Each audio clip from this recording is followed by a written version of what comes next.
Right, ladies and gentlemen, karibu sana. This is Morning Cafe. Good to have you this particular morning. Mkonawambia, it definitely is a shining day hapa hivi. And from conversations about gentlemen and the corridors of justice, nataka sasa tuingie kwa barabara. Na venye mnaona hapa hivi tuko na wakubwa and also a road user. They'll be introducing themselves and what they do out here. Now, because this is a conversation that we really need to have, and we're going to get practical. As you can see, we have different road signs here. You'll be telling us, do you know these road signs? Tuko na zingine practical hapa, tuko na nduthi hapa hivi. So we'll be getting into that as well. And we're asking you, what do you think is the main cause of road accidents in the country? What do you think is the main cause of road accidents? We'll be getting to get the figures as of this year, about 7,000 plus road accidents. The people who have been involved in road accidents, this is a number that is even higher than it was last year around this time. Figures from 1st of January all the way to 27th of August. Let's get right into it. Tuanze na Gina, where you come from as well, as we continue like this. And I'd also like your sentiment on these particular figures of how for this particular year when zimeongezeka compared to last year. For that, what do you think is the main cause? Good morning. My name is Elena Doria. I'm attached to Traffic Headquarters, Road Safety Department. Mm-hmm. Yes. Right. For our question of the day for you, because we'll be getting this from Kenyans, we'll also be getting to hear from live callers, and we're asking them what they think the main cause of road accidents in the country is. The main cause of that, actually we have so many main causes. Yes. But the main one is the carelessness of the drivers on our roads. Okay. They don't observe the road signs. Most of the time, they just drive carelessly without observing the signs. Mm-hmm. So we are urging them to be observing the signs of the road, mm-hmm. which are on the highway. Right. And also the overspeeding. Sometimes they overspeed, they overtake carelessly without even giving chance to other drivers. Right. So we also requiring them, asking them kindly to be observing the traffic highway code, and to have that courtesy on the road while driving. Mm-hmm. They should consider the other drivers. Every time that they drive, they should know that somebody is not alone on that road. Okay. Yeah. So two major things you've raised: overspeeding, the courtesy there, as well as so many. Even for the truck drivers who drive long distances without even resting. Sometimes they sleep on the way. Okay. And they forget themselves. Right. They just they are surprised the time they get they knock other vehicles. Uh-huh. Yes. All right. Na nilisema tuko barabarani, hata mimi nimepatiwa hii moja reflector. Tuko tunapata kujua what purpose yake is. So even as we continue the introductions, yes, kindly sir, tell us your name. And again, for that bit, there are definitely so many of the road. Okay, naambiwa ni kama nimevaa cheni pause kidogo. Nivai as you continue introducing yourself. Yes, good morning. I'm Peter Odhiambo, in charge of road safety at the Traffic Department. To the question of the day, 86% of accidents are due to human behavior, human error.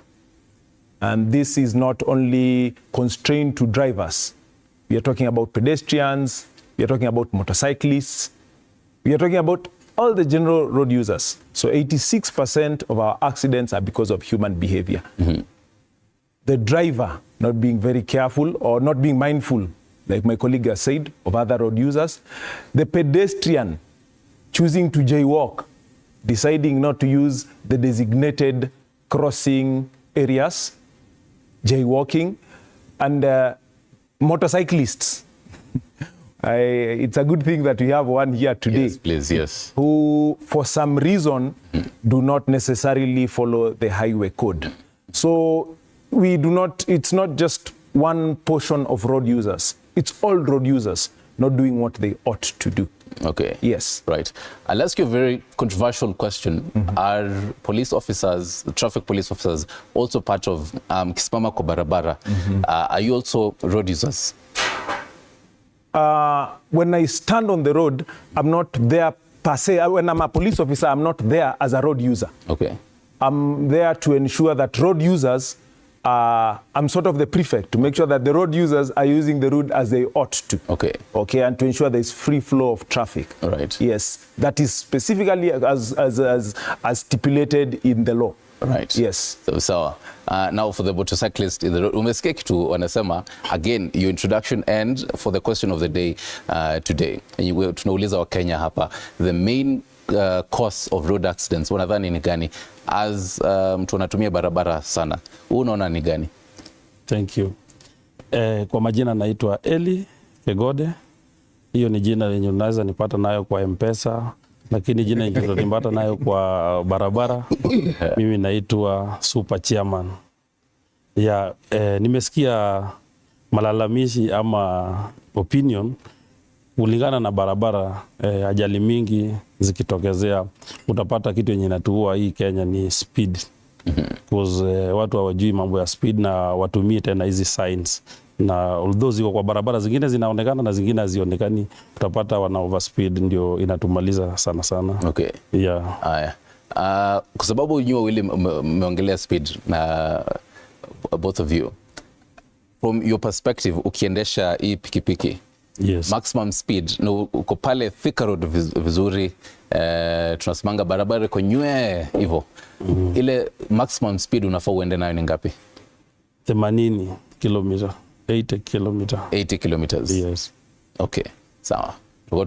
Tunapata from them if that is actually followed.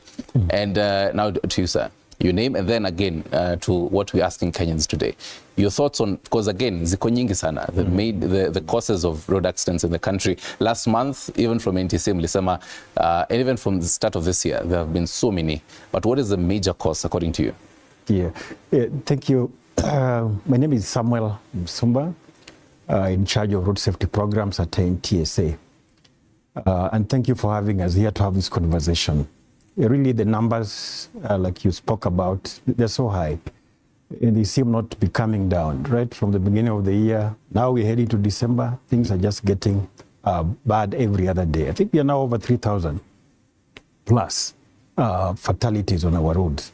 If I look at, from our analysis, the causes are many for these incidences. But largely, it's the behavior issues that my colleagues have alluded to. And if you look at the behavior issues, they have a relationship with other factors. The road is there as well. The road environment is there. The vehicle environment is also there. So I'm this driver, how am I behaving in this space, these three spaces, in the vehicle and on the road? Am I able to interpret these signs well? Am I able to look at, is this an area I'm supposed to speed or not? You know, how do I process that before I make that decision? It is raining, for example, and we've been issuing alerts. Unanyesha, don't speed, don't do any crazy things. Floods are there. But Kenyans will do the same thing. Maji ile libeba mtu jana, a guy is there today, na anataka cross the same water. So again, how am I relating with the environmental issues? Whether they may change. Do I drive the same way I've been driving when there is no rain, for example? Usiku umeingia, it's at night. Do I do the same things as though ni mchana? You know, that kind of thing. So if you look at the behavior issues, then again, you also look at, you know, the vehicle issues, the road issues, the environment generally. So these are the factors that actually are adding up to these challenges.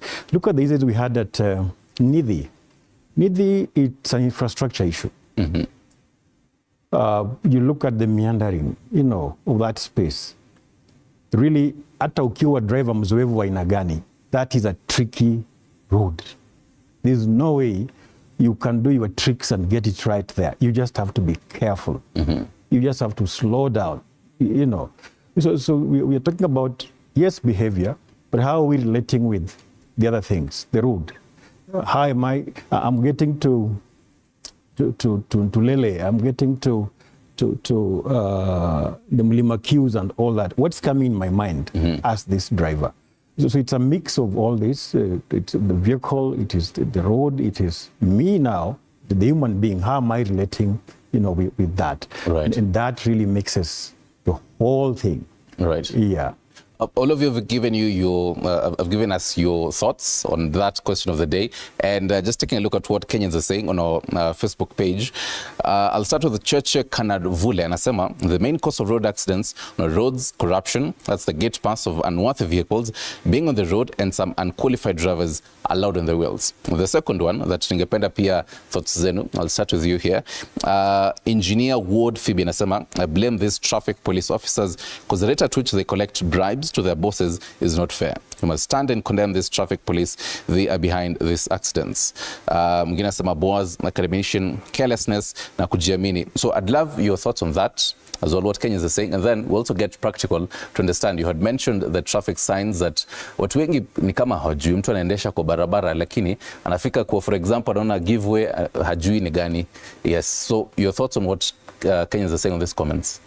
About Okay, the first one, Cheche Kanavule, the main cause of road accidents is the gate pass of unworthy vehicles being on the road and some unqualified drivers allowed on the wheels. The second one, I blame these traffic police officers because the rate at which they collect bribes to their bosses is not fair. We must stand and condemn these traffic police. They're behind these accidents. Okay, thank you for that question. The first one is about the unroadworthy motor vehicles. Yeah, we are doing our effort best to see that we have arrested the unroadworthy motor vehicles and we are removing them from our roads. We are also urging the owner of the motor vehicles to make sure that before they are given the road compliance license, they make sure that they take their vehicles to NTSA for the inspection, because some of them don't know. Some of them, they just go on the road because they don't know. But they should know that before they get the inspection, they should make their load, their vehicles worthy to be on the road. Yeah. And we are doing our effort best. Right. Yeah. So, for example, because your bit here not worthy to be on the road, so mmesimamisha gari, what is the first thing mnaangalia?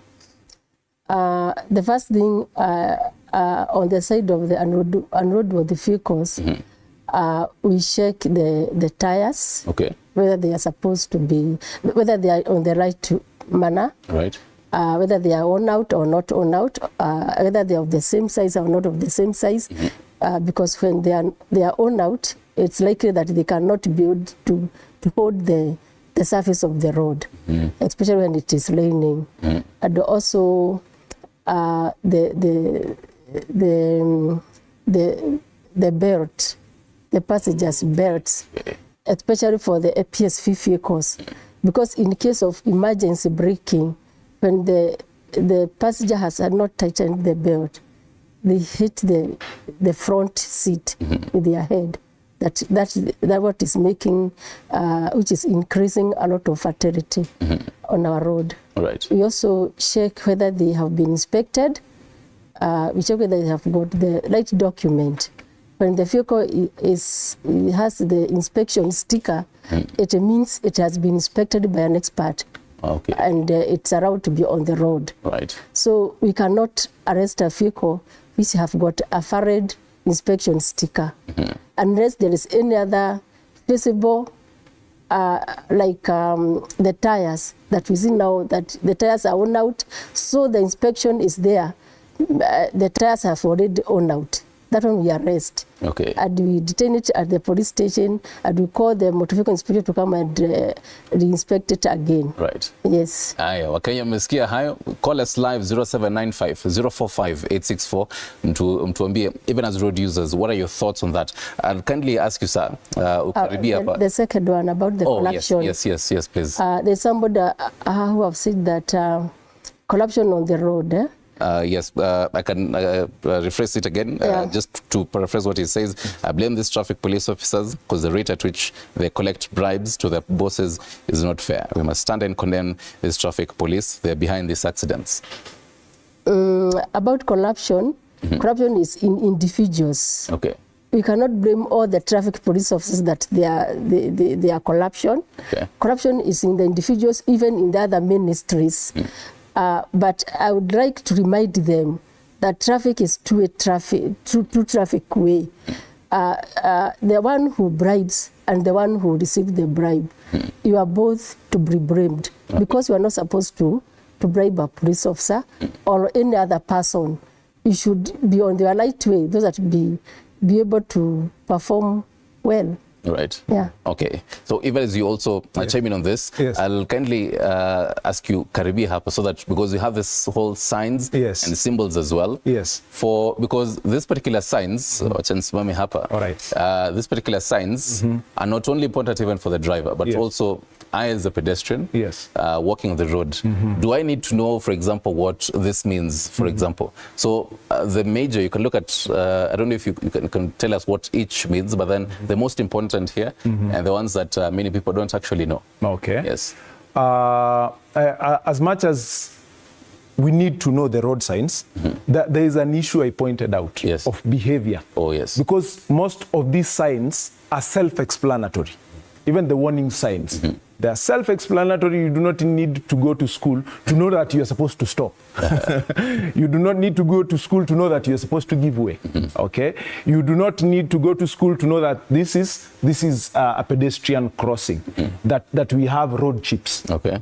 But even as I say that, there are issues that have been raised that are pertinent, that the viewers have talked about. Corruption is a challenge, just like road traffic accidents.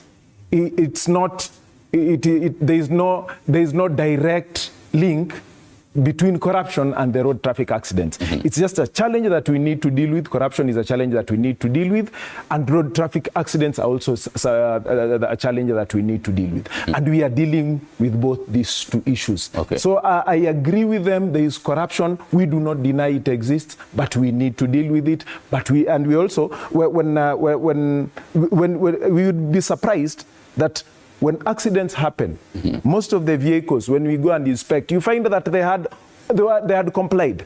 The tires were okay. He had taken the vehicle for inspection, and he had complied with everything. That is why we resort to deciding to arriving at the conclusion that the major cause of accidents is behavior. Okay. After you are behind that steering wheel of a vehicle that has been inspected, how are you behaving? Right. Yes. Before I throw a question that also reflects to what Elia atatuambia baadaye, no, kama hii, for example, what does this mean? Because I am walking, I have not gone to any driving school, and I am a pedestrian. So the driver who's gone to a driving school understands what this is, for example. I, as a pedestrian, do I need to understand, let's say, for example, some of this, what this means? Yeah, a good number of signs that are for drivers, of course, will require some explanation. That's why they go to driving school. But those that are basically meant for the pedestrian are self-explanatory. Okay. Okay, because we have different types of signs. We have cautionary signs, we have warning signs. So some of these are meant for the drivers. Okay. That the pedestrian need not know, but it's also good to know because they are available. They are readily available even on the internet. You can read on them and get to find out what they mean. Okay. So it's good that you familiarize yourself with these signs. Right. Okay? Because this shows you what type of road you are dealing with. Okay. This is very self-explanatory. If you ask my 3-year-old daughter, she'll tell you this is a train. So as I approach that section of the road, know that there is a likelihood that there will be a train coming. Okay, if I approach these sides of the road, this portion of the road, there are boulders, there are rocks falling from a hill, that kind of thing. Yes. Okay. Kuna ile ingine mwisho ni kama watu wanakula ama This one, the one. This should be a restaurant. Okay. This is a restaurant. Oh, restaurant ahead. Okay. So it is not. It's not a warning sign per se. Okay. Yeah, but of course, you as a pedestrian and you are hungry. If you see that, you know that. So even as you have your seat, there's something that she'd mentioned that ile inspection and she'd categorized it for vehicles. Does this also go for motorcycles? Kama hii. Because naona kama hii haina hizo lights nyingi. Ushaona motorbike imepimpiwa, iko na vitu nyingine hapo, carpet kwa kiti, iko na I don't know how many lights. Yes. Is that allowed, first of all? Because I'm imagining a scenario where I'm driving at night and a motorcycle is coming on the opposite direction. It has flashing lights all over. That definitely seems very dangerous to me as a driver of a small vehicle. It is extremely dangerous, and they are not allowed. Okay. But the motorcycle issue is a bit deeper. Okay, I know we would want to prosecute it here, but it's a bit deeper because we got to some point that we had so many motorcycles. It's a good thing because they are providing employment to our youth. But then again, the driving schools that we have, are they able to absorb all these motorcycle drivers and train them on how to behave on the road? That is why a good number of accidents, in fact, according to our statistics, 23% of those people who die on the road are motorcycle riders, not necessarily their passengers, but the motorcycle riders. The pillion passengers. Not necessarily the pillion passenger. The pillion passenger, their figure is less than 10%. Okay. But 23%, up to 23% of the fatalities are motorcycle riders. All right. Yes. I would like something on the inspection for motorcycles. We, as a country, we are not doing that. Okay. But of course, when we are training them, we also talk about maintenance. Because one is about their safety. So how do you ride a motorbike that is not well maintained? Tires measure, everything else is not working. Even you risk yourself. And he'll talk about, that's their responsibility. Yes. But we have now reviewed our laws. We do inspect in this country only the PSV's vehicles. But now we are expanding the net to even private vehicles and the motorbikes. So the new regulations actually, and we're actually outsourcing that service. So that we, in terms of capacity, we don't have that capacity to inspect every vehicle on this road. So we're expanding that to the private sector as well. So soon you'll be seeing private garages coming up, but of course we do the quality control. So again, in that net, these bikes are also going to be actually inspected. And that will go to address even the issue you spoke about speed. Like how much speed are they supposed to do? He talked about 80, but I know they do more than Most definitely. Ndio maana hata nilimuuliza Thika Road ikiwa nywe hivi. Yeah, wanachapa over. Yes. And sure, even is coming on the same. Hiyo swali tu bado. Because najua unazungumza nao wenye wanatumia bodaboda. First of all, tujaribu tuelezee from their perspective. Mbona pikipiki inakuwaga na hizo lights zote nyingi? Alafu kitu ingine that a lot of drivers are also even telling us on our comment section is the driver will be driving na pikipiki imetokea from the left side, anataka ku-overtake from that side. Ni side gani mtu wa pikipiki anafaa ku-overtake nayo? Ku-overtake, una-overtake na mkono yako ya kulia. Always right hand side. Lakini watu wetu wanafanya makosa. Na nikichukua jukumu kama chairman, so far from 2022 to date, tunajaribu kuwapeleka mambo ya driving school, training zimekuwa mingi, ndio maana unasikia na hata helmet tunawapea za bure. Tunajaribu kuangalia tusikue na road accident na fatalities kwa barabara, because most of accident vile wenzangu wamesema hapa, most utapata inatokana na pikipiki. Na utapata mtu mwenye ameenda driving school na mtu mwenye hajaenda driving school itakuonyesha tu kwa barabara, hata ukisimama utajua tu huyu hajapitia class, because mwenye ameenda class vile traffic ameonyesha hapo, hizo signs anazijua na anajua pali pa kuovertakia. Lakini unapata wale wenye hajaenda class ndio unapatanga sana wanafinya hiyo mkono wa left na wako wakali tena zaidi. Lakini siwezi nikawalaumu, ninawaambia wakuje, super chairman ako hapa anawapeleka shule, na so far nimepeleka vijana 8,900, si kidogo. Na ni ile tu kuomba pesa kidogo tunawapeleka free of charge. So wale wenye hawajafikiwa wakuje, kama hapa all over Nairobi kuna classes zinaendelea.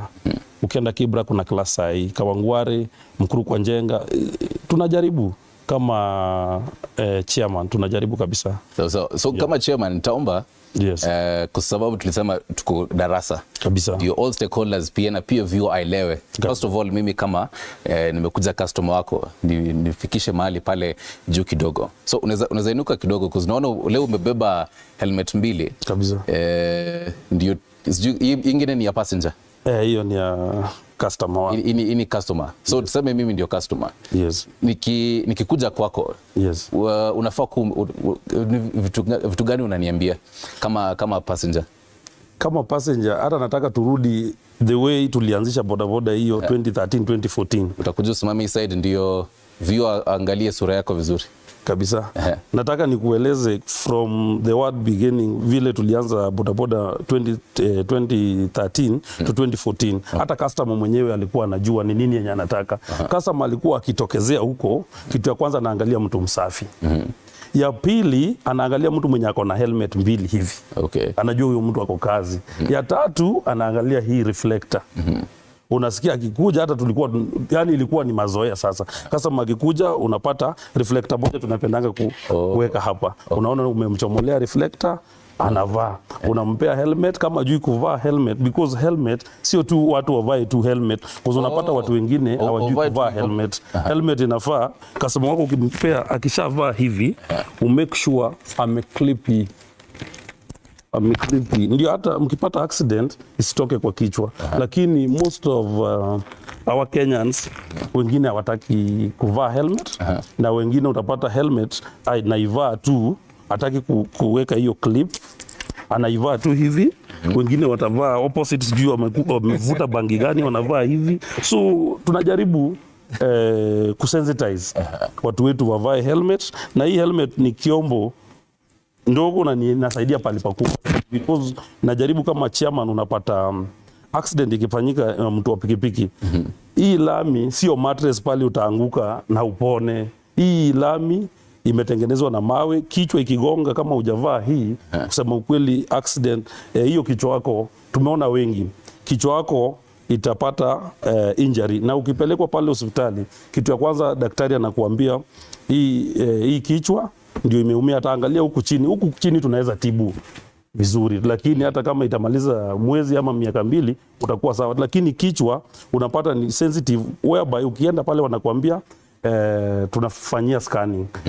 Wanaita bibi yako because most watu wa bodaboda unapata mama zao baba zao wako nyumbani, tuko na mabibi hapa. So bibi akisha kuja watamwambia hapa bwanako huyu ameumia, lakini tunataka ulipe kwa hii pay bill, uweke hapo 30,000, tunataka tumfanyie scanning. Na wewe mtu wa bodaboda tangu huyu bibi hujawahi funga pesa hata 30,000 na blada umpe, ndio ukiumia aende akutibu nayo. So unapata huyu mama amepata stroke, pressure imepanda, ameanguka chini, sasa mko wagonjwa wawili. So ndio bwana tunasema tuvae helmet. Helmet ni chombo mzuri na inasaidia watu wetu. Na usipovaa hii si ati unavalia polisi. Mimi naambianga hata nikiwapea namwambia yes nimekupea, si ati unavalia polisi. Hii ni maisha yako, ndio tunajaribu ukipata accident usiumie kichwa because kutibu hiyo kichwa yes saa zingine tutatibu na saa zingine itarudi ama saa zingine haitarudi, utakuwa wazimu.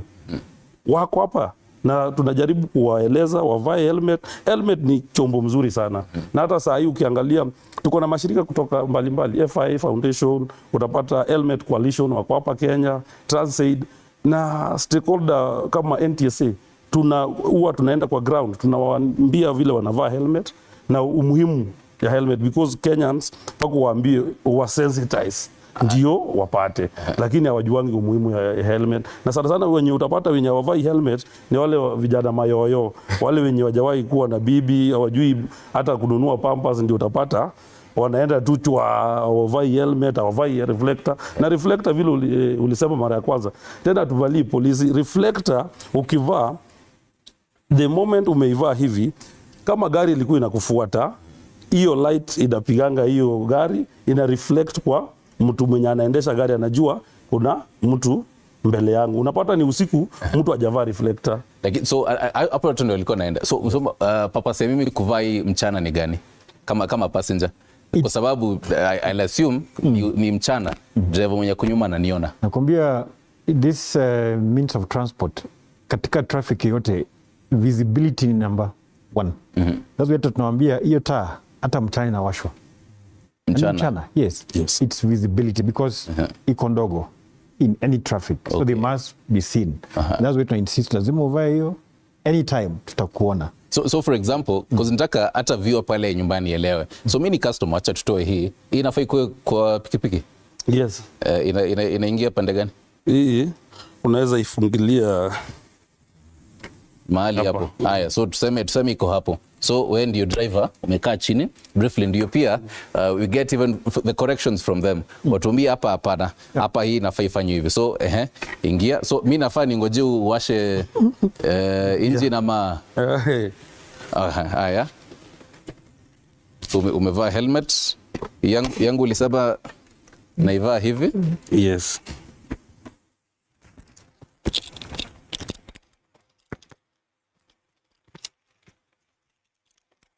Right. So naambiwa hata ndio tukue na space vizuri kwa tunafanya hii tukitoka. Hivi. But then okay, so na wewe utavaa yako vizuri. Ujifunge na reflector. Okay. So na ukipanda pikipiki make sure unashikilia hizi chuma. Okay. Hizi chuma za nyuma. Okay.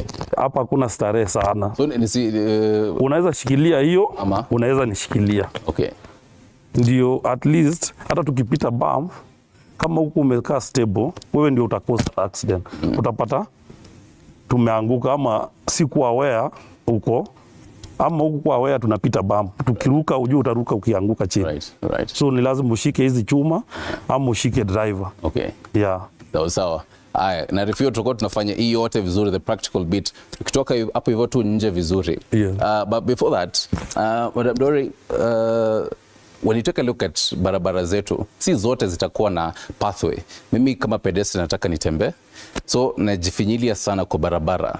Lakini mwenye anatoka nyuma yangu, the driver, haelewi hiyo. So possibility ya mimi kama pedestrian kugongwa ni rahisi sana. What is the government doing on this?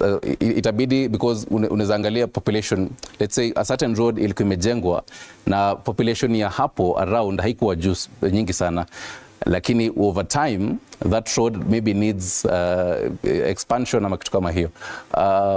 What should be done on that? Thank you for that question. First, I would like to appreciate our government. Most of our roads, especially on our highways, are pedestrian walk, where the pedestrians are supposed to walk on that way.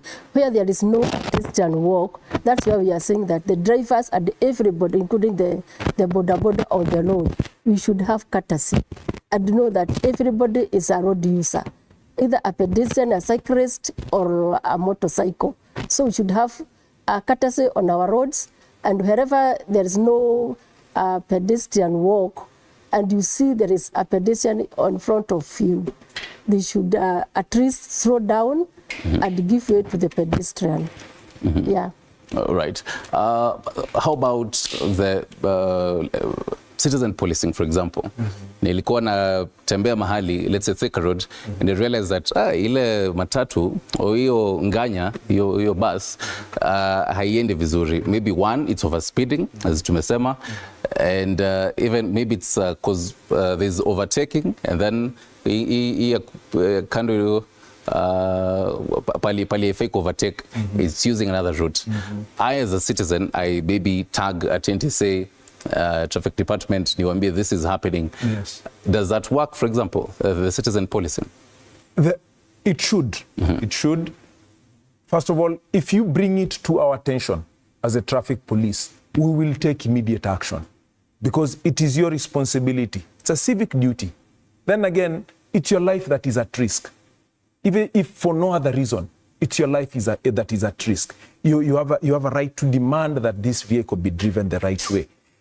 Then again, every vehicle has an identification plate. You can go report to the nearest police station, report to the nearest NTSA officer, and bring it to their attention that this vehicle is not being driven the right way. And action will be taken. Yes, because there are systems that govern how a report is received and acted upon. Yes. Right. As in to say, as a citizen, can I again report that igari nimepanda maybe one, even let's say the kind of loud music and all that, because that might also maybe lead to accidents? Absolutely. And that's what we are really encouraging Kenyans to do that, because we can't be everywhere. Police cannot be everywhere. We can't be, it will become a police state that we man you and all this kind of thing. So if there was a time we began a campaign called Zusha, and we will tell Kenya, Zusha, at the end of the day, like he says, your life is at stake. SEMA, I'm on this vehicle, it's being driven badly, or we're being mishandled, or, that kind of thing. Don't be late reporters. You see, Kenyans are fond of that. Gari imeenda, imepata ajali, then start now giving the story. We saw this vehicle had this mechanical issue. Haikuwa na brakes. You are reporting after the incidents. People have died already. Why didn't you report earlier? So we have taken action on quite a number of drivers that we received those kind of reports. And we thank social media, because these days Kenyans will throw something there. And we are able to fix that. So they have a civic duty. So your Zusha campaign is actually working? Road safety is a shared responsibility. It's not government alone. We are all road users at the end of the day. So report. Let's point out these mistakes. That way, then people will know. Everybody is watching. And that way, maybe we'll control these behavior issues. So yes, we act on that. Right. Yeah. And on your side as well, some drivers would say that mtu amezoea and now this goes for public service vehicles. They're used to a certain route, let's say kama ni Nairobi, amezoea route flani specific, but then you take them to a certain route outside the outskirts of Nairobi, for example. So they're not used to the terrain of that road. For example, the one that you're mentioning, for example, the Nithi, it might be a difficult kind of a turn.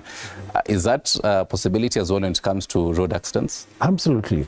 I know we had allowed a bit of, particularly when the demand goes high, December or schools are open, we will allow a bit of vehicles even from Nairobi to take people out of Nairobi, for example. We give them short-term road service licenses. But we have come down on that and said, no, this should stop a bit until we are clear. Because what is happening is this driver is used to these short distances here. Yes. Now the guy hits over 500 kilometers from Nairobi. He doesn't know the terrain. He gets tired along the way and that kind of thing. So they end up causing these accidents. So we're saying, I think we need now to revise that. So that even if we allow the short term, but who is this going out? Anajua hiyo barabara. Is this vehicle fit to go for that long distance? And those are the questions now we're asking ourselves to ensure that even as we allow for these vehicles to meet that demand, but also who is that driver going? What is that kind of vehicle that is going for that particular trip? The incident we had at Nithi the other day, actually these guys had come from Kajiado. They don't know that road. It's at night, then they start speeding. And so now what happened? So this is a caution to, and it's all of us, that a road that you're not familiar with, please be careful on that road. Even in your private vehicle. We have seen Kenyans who even hire vehicles from Nairobi. They want to go up country. They want to do crazy speeds the way they do in Nairobi. They don't know the terrain. You don't know what the locals have put on that road. Maybe overnight, while you work illegal bam, you come and hit and off you go. So it is every one of us that really, any unfamiliar road, be more careful, be more alert than anything else. Right. That reminds me, I think, was it last week, High Court ya Kisumu ilikuwa imesema that unauthorized persons using school buses, kutakuwa na hiyo kind of payment and all that. Your thoughts on that as well, even as I get thoughts, because I see he really shaking the head. Your thoughts on that as well before to part of more practical sessions up on Jen. Yeah, we have been discouraging school buses, being hired for whatever reasons it is. Because at the end of the day, this school bus is for what? For the children. Well, the politics around CDF, the politics around the community, this is our school, this is our bus. Sometimes it has taken a bit of that advantage.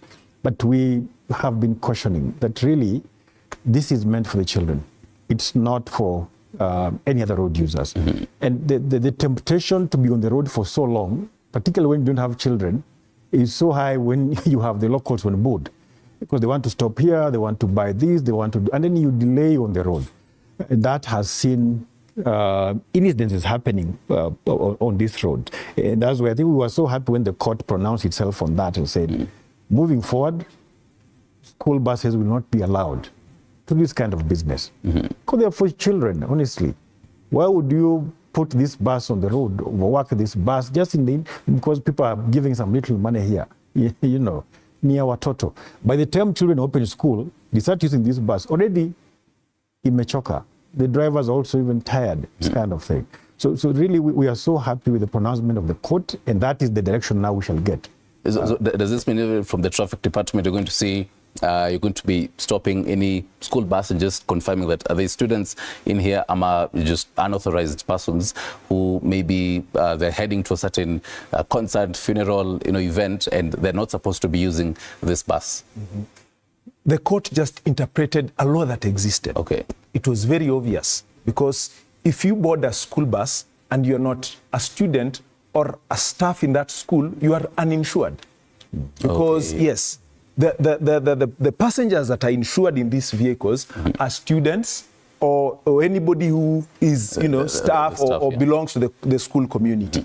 If you are neither of those, you are at that bus and you're in harm's way, because now you're not insured. In the event that you get involved in an accident, you will not be compensated.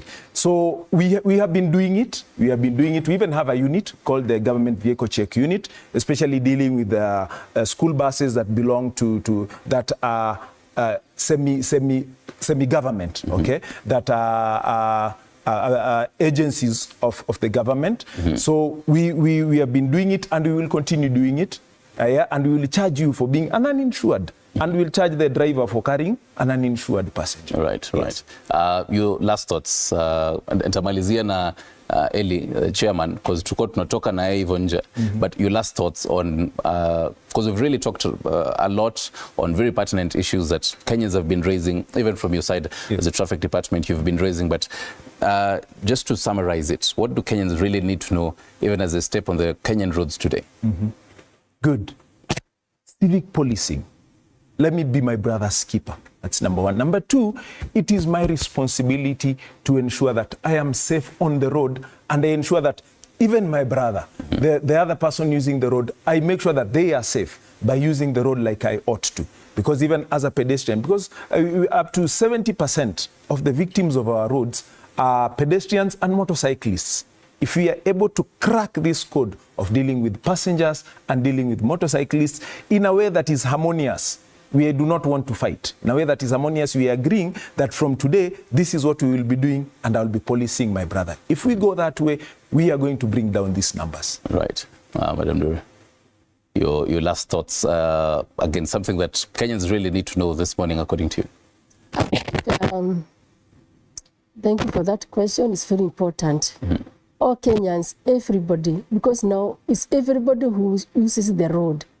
That is pedestrian, as I had said it again, cyclist, everybody uses the road. So we should know that there is a traffic act, that is Road Traffic Act, that is supposed to be observed by everybody. We should follow the traffic rules. When we follow the traffic rules, everybody will be in a safe hand. But because if the drivers will use the right speed, even the pedestrian, they use the pedestrian walk, the pedestrian walk, they use the zebra crossing, they use the part of the road that they're supposed to use. If it is the motorcycles, the riders will use the motorcycles the right way. They ride the right way and on the right side. Most of them, they ride opposite. You see somebody now is supposed to go to Nairobi, using the wrong direction. Because he wants everybody to face the vehicle. I don't think, I think they usually fear the vehicles. They feel as when they look, they face the front, somebody behind can knock them. You just find a motorcycle is coming the opposite direction, which is they're supposed to do like that. So I ask them, everybody to take care of himself or herself on the road. If it is the drivers, they should observe the highway code, especially when they are driving on the new route. They should know that that route is new to them. They don't know where there is bump, where it is steepy. They don't know. So they should observe and drive slowly. All right. And that one will reduce the road accident. All right. The other side is about the unroadworthy motor vehicles.